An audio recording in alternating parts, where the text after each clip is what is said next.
One evening about 8 years ago, during a heavy downpour, we received a call from an elderly woman. She was terrified, claiming she heard footsteps in her house and believed a ghost was responsible. She often heard someone walking upstairs despite living alone. We went to check it out to ensure everything was okay. She stayed on the line with the 911 operator because she was so frightened. About 3 minutes after she called, she reported seeing a man standing outside in her backyard, staring at her through her sliding glass door. Petrified, she froze and continued to stare directly at him. For the next minute or two, she said he just stood there, completely still, staring back at her. Eventually, the man disappeared. When we arrived about 12 minutes later, I stayed in the foyer with the woman while the other officer checked the backyard. He found no trace of anyone. We decided to do a quick sweep of the house.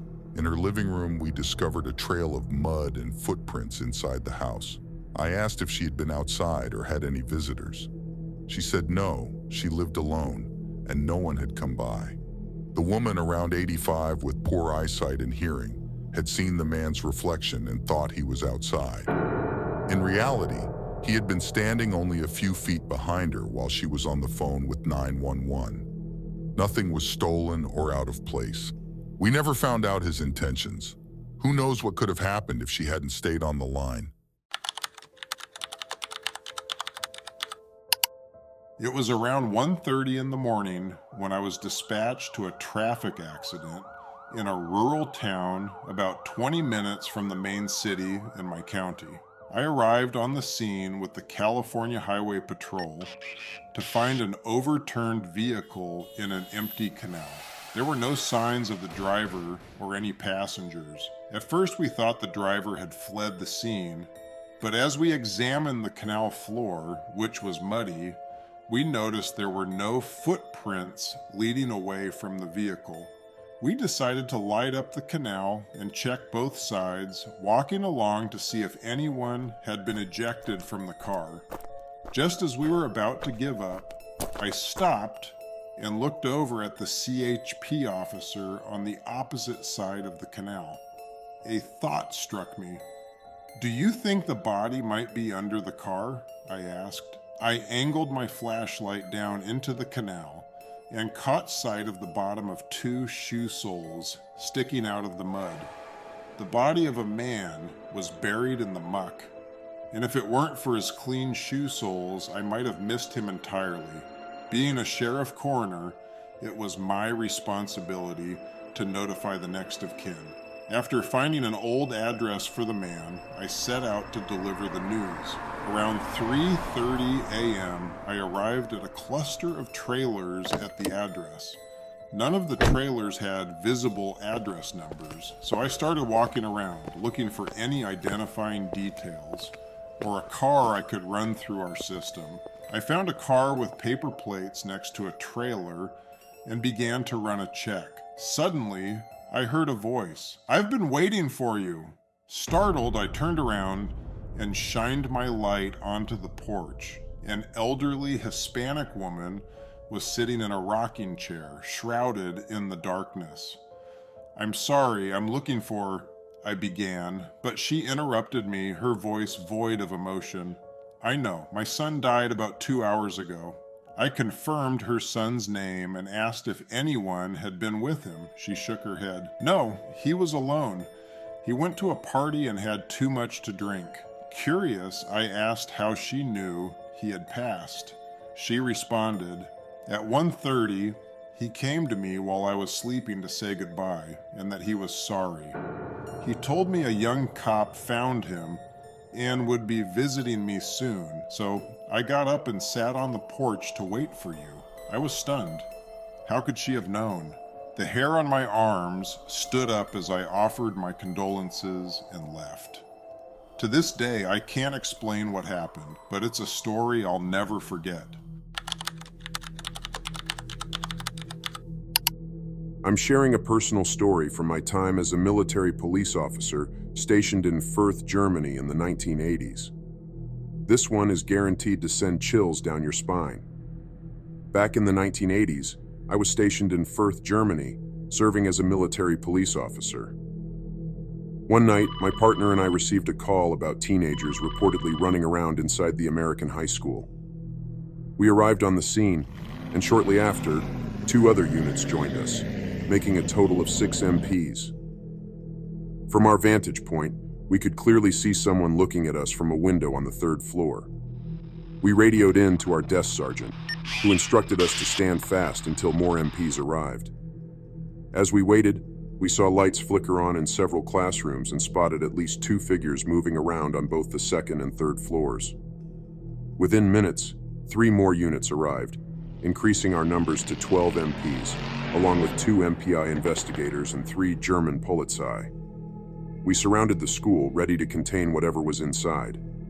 My supervisor led a team of 4 MPs into the building, ensuring the basement doors were locked before they began clearing the school floor by floor, classroom by classroom.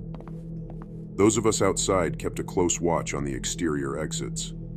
For over an hour, we communicated with the MPs inside via radio, directing them to the rooms where we saw lights turn on or figures staring at us from the windows. It was eerie. One minute, a strange face would be peering down at us, and the next, one of our MPs would appear at the same window, asking if they were getting closer. Our tension grew as we feared someone might come up behind our MP and push them out of the window. The whole situation felt surreal. 2 hours into the search, the oncoming shift supervisor radioed for everyone to clear the building, lock the doors, and return to the station for a debriefing. We gathered in the guard mount room, everyone involved in the incident except the German cops and the MPI investigators. The mid-shift supervisor, who had been stationed in Germany since the mid-60s and again in the 70s, told us something that left us all stunned. He explained that, without fail, at least once a year, cops would go on a phantom ghost chase in that building, and nothing ever came of it. To this day, I wonder if the building is still there and if the haunting continues. It's one of those experiences that stays with you.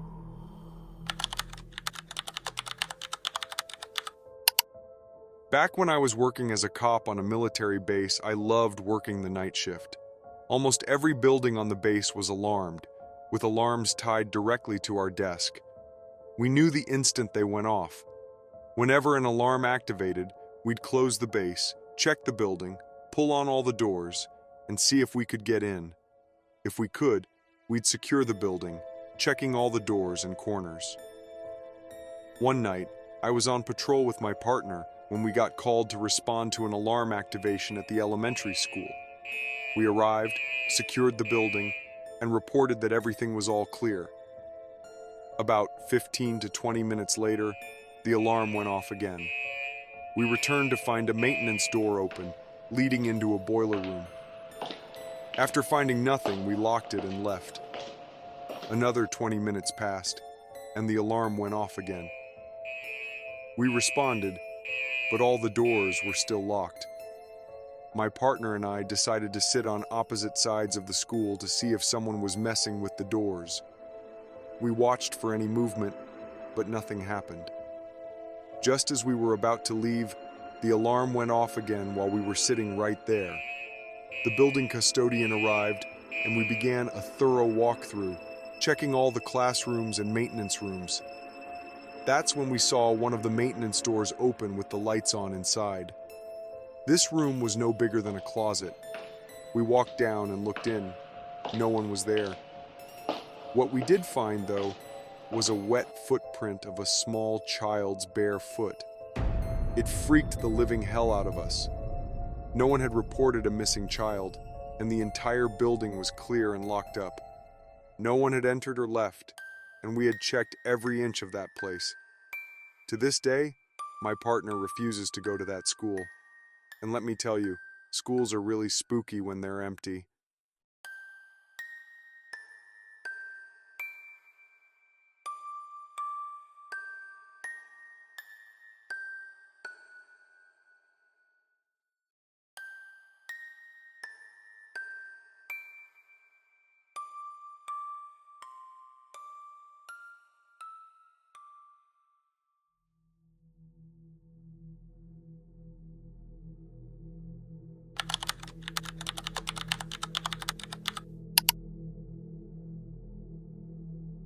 The old, creaky dorm room felt colder than usual that night.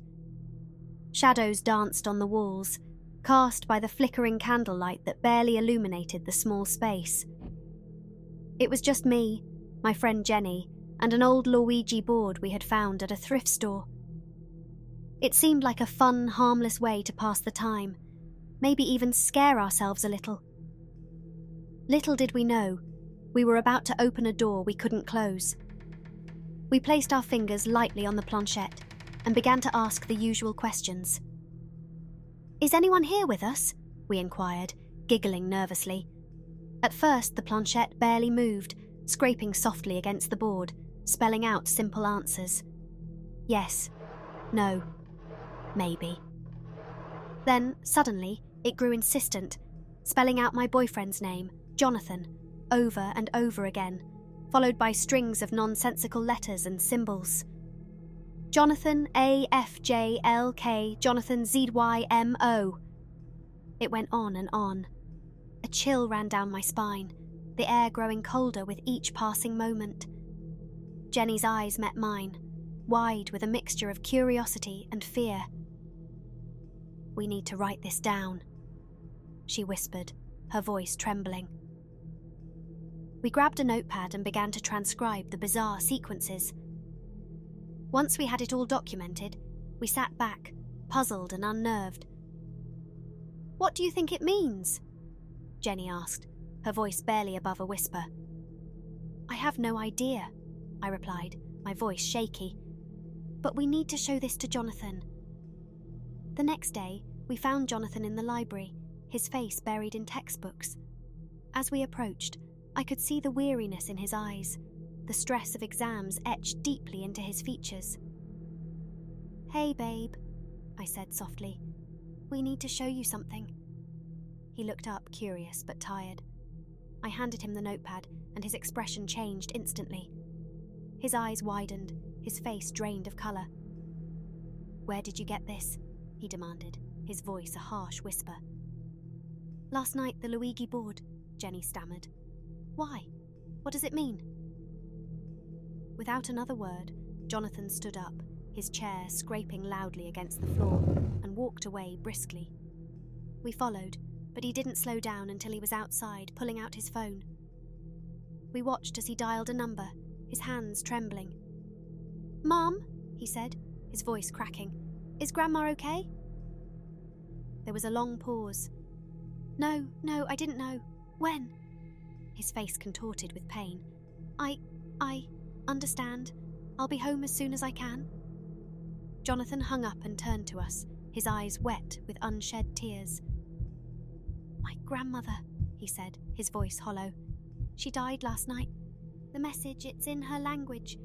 She was trying to tell me something."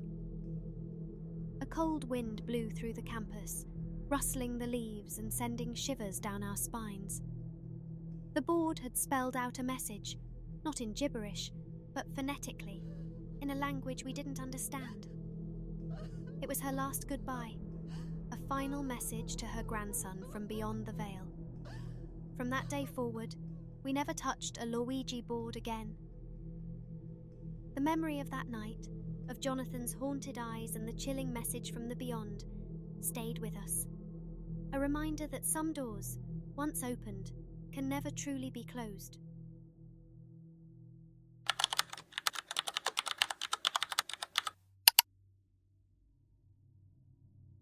I worked as a transport technician at St. Mary's Hospital for a couple of years. The transport home base was in the basement, where all the laundry is done and supplies are sorted. It was a place that had seen better days, with flickering lights and the constant hum of industrial machines. I hated working late nights after this incident. It started on a slow night. I was the only one in the basement, going about my usual routine. Around midnight, I heard whistling at the end of the hallway near the elevator. It was a tune I didn't recognize, but it was clear and deliberate, echoing off the cold, tiled walls. I poked my head around the corner, expecting to see my only co-worker on duty, but the hallway was empty. I shrugged it off. I wasn't easily spooked. Nights could be long and lonely, so I chalked it up to my mind playing tricks on me. I decided to take a break and headed to the break room. I was munching on some snacks when a loud bang echoed through the basement. Startled, I rushed into the hallway to see a hospital bed rolling down the corridor, bumping into the walls as it went. My first thought was that my coworker was messing with me. I radioed him, but he swore he was upstairs in the cafeteria. I still didn't believe him. Determined to catch him in the act, I walked past the laundry room. Just as I did, the machines roared to life. I peeked inside, expecting to find him hiding, but the room was empty. Okay, now I was starting to get nervous. I stepped into the laundry room, and as soon as I did, the machines stopped dead. The sudden silence was deafening. My heart raced, and a cold sweat broke out on my forehead. I backed out slowly, keeping my eyes on the machines, and headed towards the elevator. Then I heard it again, the whistling. This time, it was closer. I knew I was alone in the basement. As I stood by the elevator, waiting for the doors to open, things began to fall off the shelves down the hall. Boxes of gloves, tissues, packages of tubes, all tumbling to the floor one by one. My breath caught in my throat, and every instinct screamed at me to run, but my feet felt rooted to the spot. I was paralyzed with fear, watching the chaos unfold. Then, I felt it. A light, icy touch brushed against my arm. It was as if someone had gently caressed my skin. My body erupted in goosebumps, and my hair stood on end. I had never felt so certain that I was being watched, that something unseen was there with me in the basement. The elevator doors finally opened, and I stumbled inside, slamming the button for the ground floor. As the doors closed, I caught a glimpse of a shadow at the end of the hallway, just standing there, watching me. The whistling continued, growing fainter as the elevator ascended. I burst out of the elevator on the ground floor, my heart still racing. I found my coworker in the cafeteria, my face pale and my hands trembling. I tried to explain what happened, but the words came out in a jumbled mess. He looked at me like I was crazy, but I didn't care. I needed to get out of that basement. I transferred to a different department soon after that night. The basement haunted my thoughts, and the memory of the whistling lingered like a dark cloud. The creepiest part? I often whistled mindlessly to myself while I worked. It was almost as if the spirit had been mimicking me, mocking me. To this day, I can't hear a whistle without feeling a chill run down my spine. It's a reminder that some things in this world can't be explained, and sometimes it's better not to try.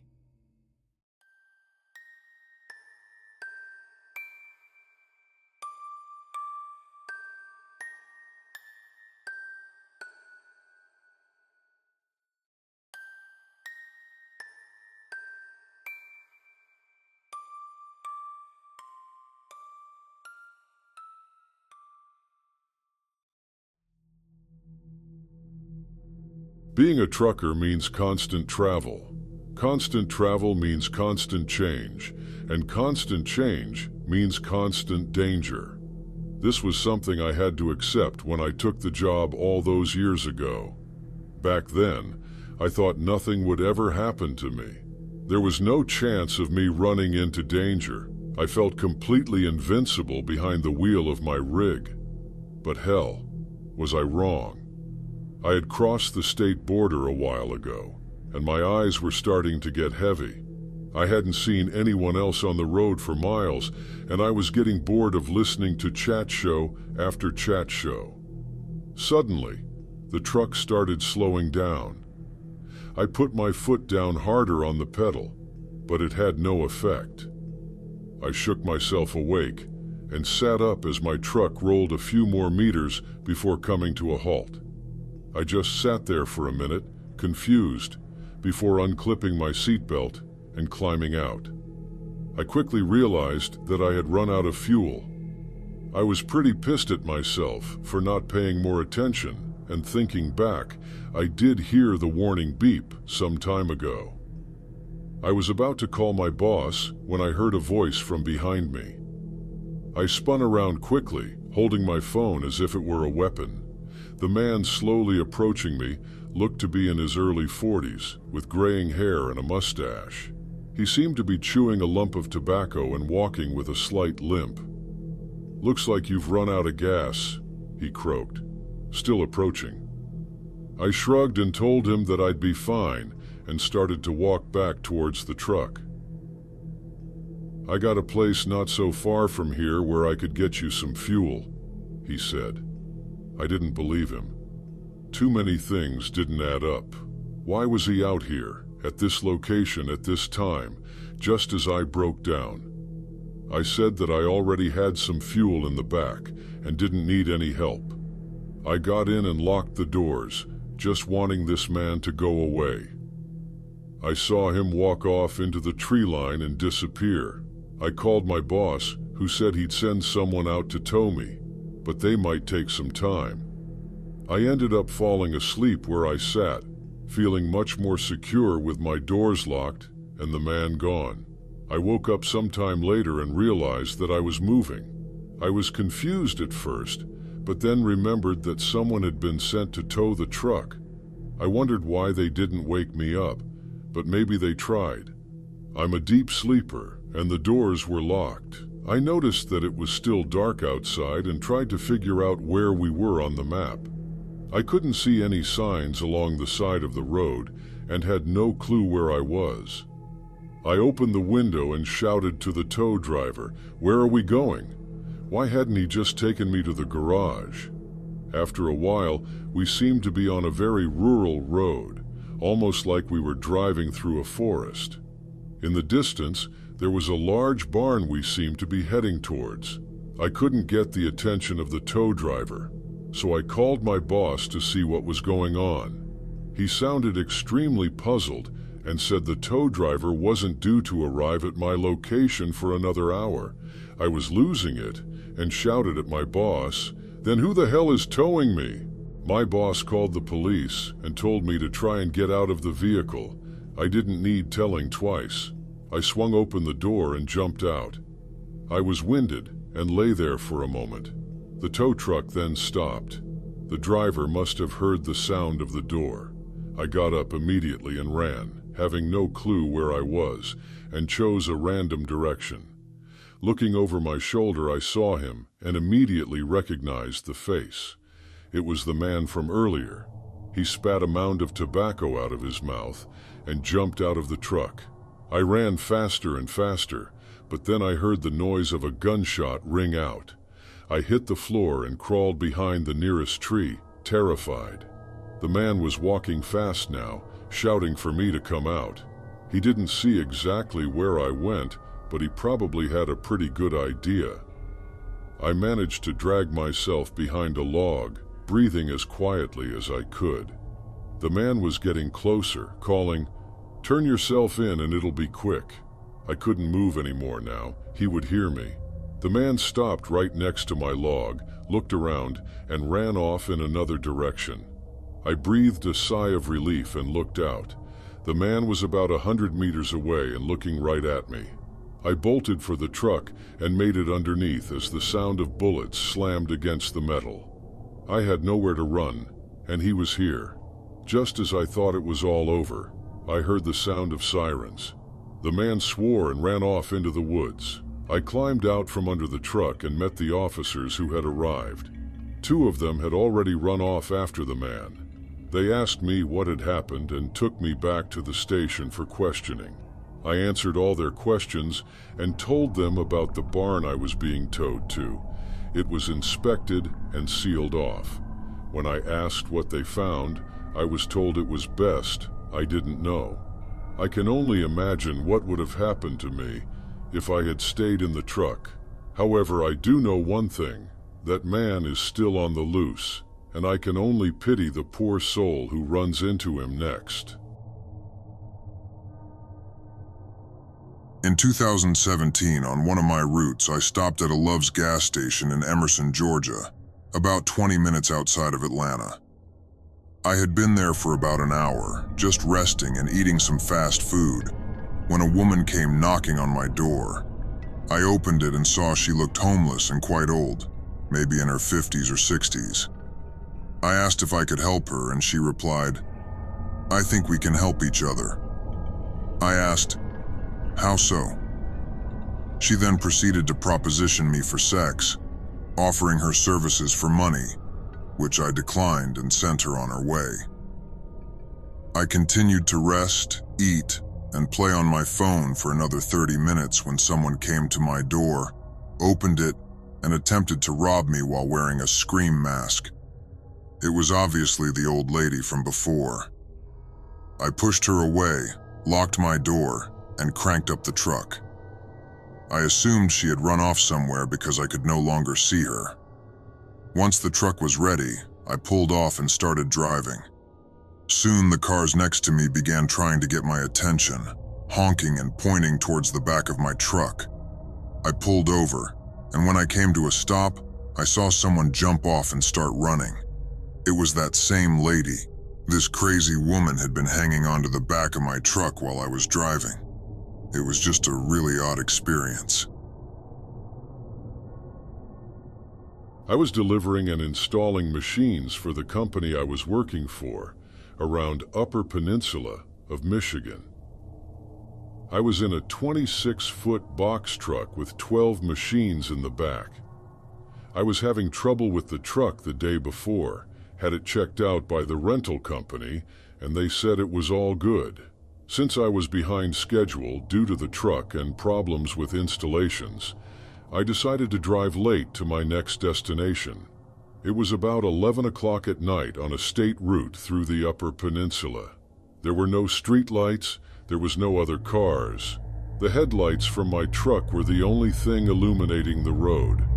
I was already creeped out, at the peak of feeling like I was in the middle of nowhere, because I was in fact in the middle of nowhere. Every single light on the dashboard of the truck lit up, and then it stalled. Now it's pitch black. I am stopped, and the truck isn't restarting. Rather than eat up the battery trying to turn it over, I shut everything down and started making phone calls. As I was calling everyone and anyone that would listen, I sat in the dark night, with the only light being from my hazard lights. I looked up and saw something move in front of the truck, just out of distance of the flashing lights. At first, I thought it was my imagination. I finally got a hold of someone, and they told me it would be 2 to 3 hours before they could get a mechanic to me. So now I am sitting in silence. The only noise is the clicking the hazard lights are making, and I am staring out the windshield into a void of darkness when I see movement again. Just as I was about to shit my pants, my phone rang, and that nearly secured the pants shitting because it scared the hell out of me. It was a mechanic that wanted me to get out, open the hood, and check some things out. No, I'm not getting out of the truck, with an explanation as to why.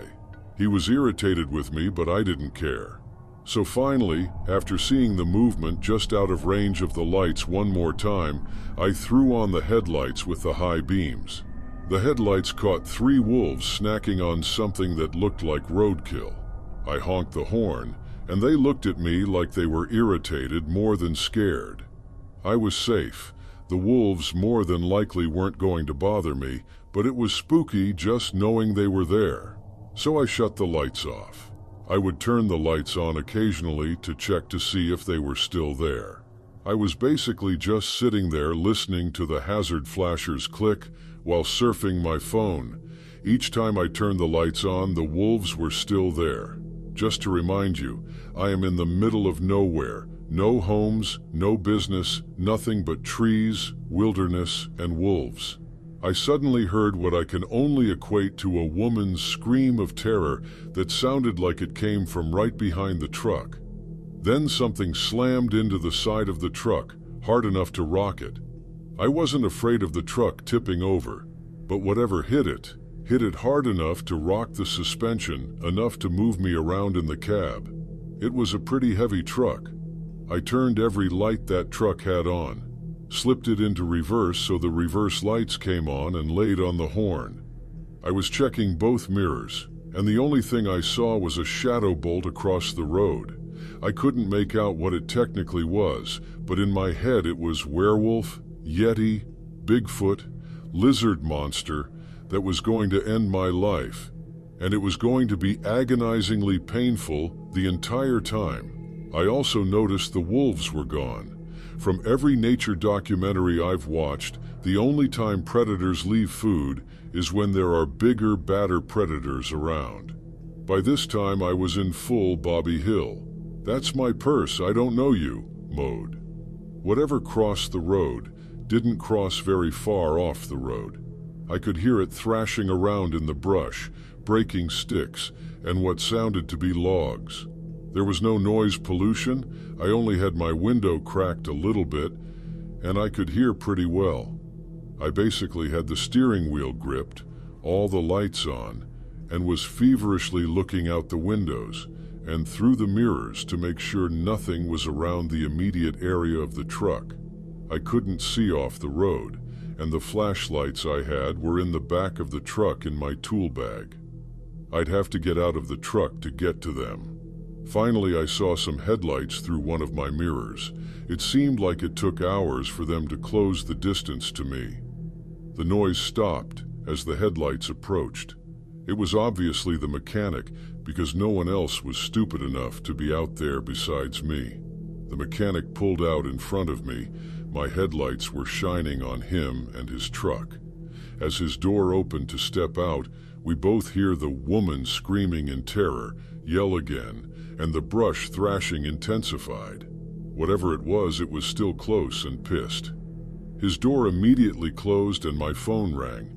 He called my phone asking me what it was. He sounded more panicked than me. I had no clue what it was, and he had no clue what it was. So the mechanic called the police. He wouldn't work on my truck until we could secure the area, which I don't blame him. He didn't like my idea of him getting out of his truck just to check things out. 2 Michigan State police officers showed up. They lit that area up like it was a stadium. I finally stepped out of the truck for the first time since it all started. We heard that scream 3 more times while the mechanic was working on my truck. Thankfully, they were getting further away. The cops had no clue what it was either. They were kind of spooked too. The mechanic finally got my truck running, and I made it to my hotel for the night. The next morning I walked the truck for inspection, and the side that was hit, there was an indentation about the size of a basketball. Whatever hit it didn't hit it hard enough to push all the way through, but it definitely mushed the fiberglass. The indentation was about 7 foot off the ground. I have no idea what it was. I probably never will. I do confidently know that I will never ever drive through the Upper Peninsula at night again.